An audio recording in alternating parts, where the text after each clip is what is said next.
Our first story is titled, Am I the a-hole for calling the CPS instead of helping my husband with his baby? My life is crap right now. Here goes. My 25 female, husband 28 male, had an affair, knocked up the girl, and now has a 1-year-old. The baby, Hallie, is approximately 1-year-old. This was a huge shock to me, and I only found out when he brought the baby home because the child's mom died and the social workers contacted him. He told me that it was a mistake and he hadn't taken an active part in Hallie's life except for paying support. He wanted to shield me from the truth. He told me that he couldn't abandon Hallie given that she just lost her mom. We have always wanted to adopt a baby instead of trying to have a biological baby, and he tried to convince me that we could do that with Hallie. I told him to go to hell. I told him that I'm going to divorce him. But the problem is that we are in a bit of a spot, and neither of us can afford to move or file for divorce right now. So, I am now stuck with my to-be ex-husband and his affair baby in my home for the next few months. Yay me! He is convinced that I will forgive him and learn to love Hallie, despite me refusing to numerous times. He has now taken to leaving the baby alone at home in order to make me bond with Hallie. I went with it the first few times because Hallie would need to be fed/soothed/changed. However, it happened again recently and I called the cops instead of taking care of Hallie, and now CPS is looking into Hallie's situation. My to-be ex-husband is absolutely furious and yelled at me for refusing to act like a human being. I told him that it's his baby and his responsibility. The next time he leaves the baby alone without informing me, I would leave the house immediately and then call CPS. Am I the a-hole for refusing to take care of a baby?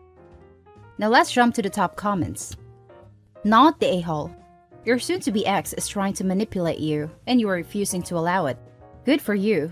He is trying to force you into a situation you have clearly stated you do not want to be part of.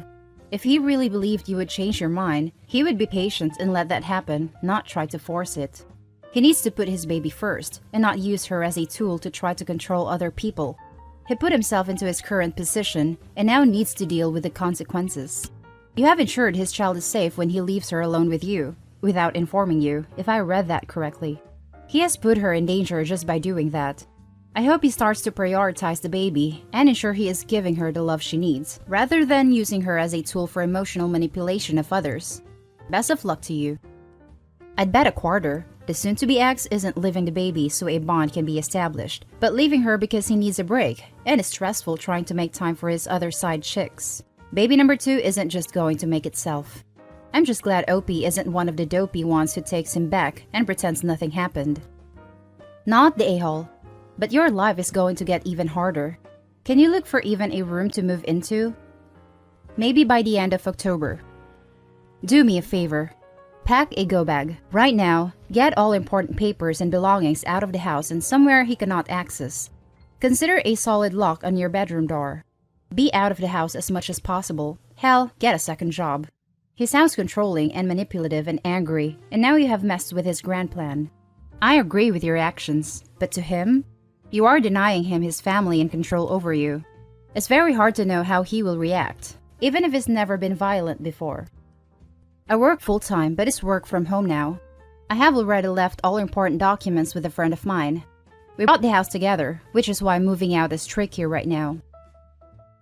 That's the end of the first story. The next one is titled, Am I the a-hole for telling my daughter that I absolutely do not support her only wanting to be a stay-at-home mom?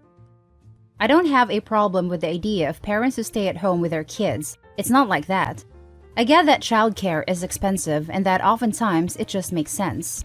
What I have a problem with is my teenage daughter literally planning her life to only become a stay-at-home mom.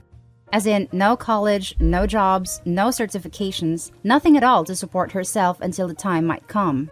I told her that it doesn't have to be college, that not everyone needs college, but that she needs to do something to start making money to put away so that, if anything goes wrong with her plan, she has a way to support herself and the potential kids. Her feedback was that her backup plan was me and my husband. She would move in with us and go from there. We would help them survive. I told her then, what happens if we die, or we are incapacitated? She said, I don't know, Mom. This is ridiculous. None of it is going to happen. I told her bluntly that I don't want her becoming Nancy Botwin 2.0, that if something happens, she needs to have a backup plan and something behind her other than relying on other people. I emphasize that again, it does not need to be college. She can start working retail to learn customer service skills that she can carry on to doing call center work from home if need be. She can start working as a receptionist somewhere. She can do any number of things. But she says no, she's going to plan to be a stay-at-home mom. With that all in mind, I asked her, when she graduates high school, what is she going to do? She said, just try to find a husband. Maybe marry someone in military. I asked her again, in between that time, how is she going to pay her bills, her rent? She said she assumed she would be living at home. I told her no, and that she would be moving out. She could live at home if she gets a job or tries to get some kind of community college degree or certification. But that if she insists on being a deadbeat loser and waiting for a man to come and rescue her, she's on her own. This didn't go over well. I am now being held up as totally unreasonable, mean, a huge witch, etc. I don't think I'm wrong at all. I want to set her up for a lifetime of success and happiness. If this wonderful man who comes and whisks her away, knocks her up, etc., gets injured or dies, I don't want to have her come knocking at our door because she can't afford to take care of herself. Am I the a-hole? Now let's read the top comments of this post. Not the a-hole. Her expectations for life are unrealistic. You're doing your part as a parent and showing her that. Her entitlement is astounding.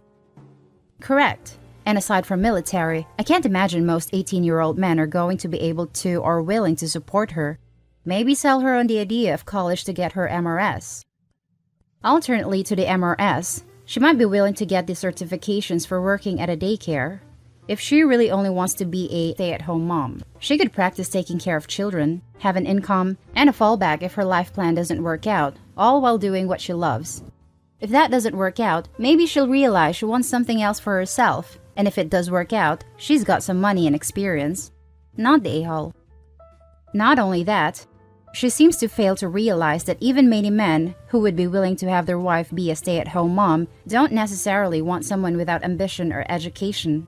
Many of the quality men that would be good husbands and happy with a stay-at-home mom wife want someone they can have an intelligent conversation with, someone who can accompany them to social occasions and make them look good in front of their peers, colleagues, and boss. Someone who will be an actual partner and participate in the family planning and decisions with actual, educated input. She is setting herself up to be either a trophy wife seen as a bimbo, hopefully she's good looking enough for that, or someone who will only attract as potential husbands abusive a-holes who will see her as a perfect target. Someone without skills or a specialized education who will be 100% dependent on them emotionally and financially without the ability to get away by her own design. Not the a-hole. In high school, I also wanted to be a stay-at-home mom, and fortunately, that's not where my life took me. I'm 33, single, and childless. Sometimes our plans don't work out, and that's okay. She really needs to make a plan to be able to take care of herself regardless of becoming a stay-at-home mom. Agreed, I'm 33 and I just became a mom. If you had asked me when I was 18, I would have guessed I would have become a mother sooner. Being a stay-at-home mom is a blessing, but it's something you potentially plan for once the baby is on the way, in my opinion. I got my degree, worked multiple jobs throughout my 20s, opened a business, etc. It's unrealistic to just wait until stay-at-home mom status presents itself. Plus, I feel like she'd be hard-pressed to find a guy that supports her desire throughout the, I assume, years of dating/marriage that typically takes place before a baby enters the picture. And for the last story, would I be the a-hole for letting my sons change their surnames to mine from their fathers? I, 27 female, had 2 sons with my ex-husband. When I left him, he said he wanted as little involvement as possible. So, he requested no custody and has said if/when I remarry, he'll willingly allow my future husband to adopt the boys. We have, however, stayed in contact with his family because they were close with them, and we intend to maintain that connection permanently. Both my kids and myself have their father's surname, Williams. I kept his surname because my kids share it. However, I have recently had talks with my ex, plus Nan and Granddad Williams, which have led me to no longer want this surname, so I plan to change it to my maiden name, O'Reilly. I told my parents what my plans were, and they were ecstatic, and the next time I called them, Dad said, "Hello, my name, O'Reilly." My kids, who are 8 and 10, heard and asked why he called me that. And I hadn't had that talk with them yet, so I explained, but reassured them that this does not make us any less connected, and they were fine with it. That talk was about 2 months ago, and I plan to change it next week. About a week ago, the boys said that they want to change their names too and be O'Reillys, saying that they preferred it to Williams and they felt more connected with their Irish heritage than their English because I was able to teach them about their Irish heritage. I'm heavily paraphrasing here. I said they were a little young and they should really think this over because they're still in touch with the Williams family and should probably maintain that link. Nan and Granddad Williams picked them up from school earlier. At some point, the boys told them that they're thinking of changing their names and why. Nan and Granddad Williams feel that this is cruel and that I'm trying to pull the boys away from their side of the family. They called my ex, who has also said that I'm being unfair as he helped raise the boys until they were 3 and 5 and is paying child support, so he feels that a name change should never have been an option for them. The 3 of them want me to convince the boys to stay as Williams and said that I'm being unfair / harsh / downright mean to let them even think about it. And I need to make sure the boys keep their surname and that at 8 and 10, they're too young to make this choice. I've said that I'm giving them time to think about it, and if they want to change it, then I'll let them. I've checked and I'm legally allowed to do this. However, I feel really bad about it, and legal doesn't always mean morally correct, so I need an outside perspective. Now for the top comments. He requested no custody and has said if / when I remarry, he'll willingly allow my future husband to adopt the boys. He's willing to let them be adopted, and he doesn't want custody, but they can choose their mom's name over their father's name? Yeah, good luck with that, non-father. Not the a-hole OP.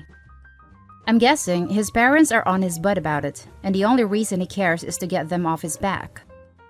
So, a father who wanted no contact feels that because he sired kids and writes a child support check, the kids should have his brand? You're not the a-hole, but he definitely is. Make sure that child support is ordered by the courts before you do the deed poll for the kids. He'll try to withhold it if the courts aren't involved. Possibly, it's the grandparents who really care, not him, but if he says something to her, then they are off his back. Not the a-hole. If he wanted to be a father, he should have been a dad. Not the a-hole. I understand how your ex's parents must feel, given that they are close to your kids. I imagine they're already worried about losing the connection to your boys, and this probably feels like one tangible step to that happening, even though it isn't. That said, your ex has made clear that he's nothing but a sperm donor to these boys. He doesn't get naming credits for paying child support, something he is legally obligated to do. He's fine with your hypothetical new husband adopting the boys, but not with them changing their last name to match that of their only actual parent? Nope, he can't get right on out of here with that mess. I imagine they're already worried about losing the connection to your boys. I think you've hit the nail on the head. They realize that their son has no interest in these kids, and some guy in the future adopting them was just a hypothetical situation they probably thought they'd never have to deal with. But their mother actively changing her name and the kids following suit makes them feel like they're being pushed out. I think the only a-hole here is the guy who fathered kids and created this mess. The OP is right to change her name and allow her kids to follow suit if that's what works for them. The grandparents are allowed to feel like they are losing a connection, but they would become a-holes if they pressure OP or the kids to keep a name they don't want. And that's the end of the video, guys. Share us your thoughts down in the comment section. If you like this content, hit like and subscribe for more videos, and I'll catch you in the next one. Stay safe.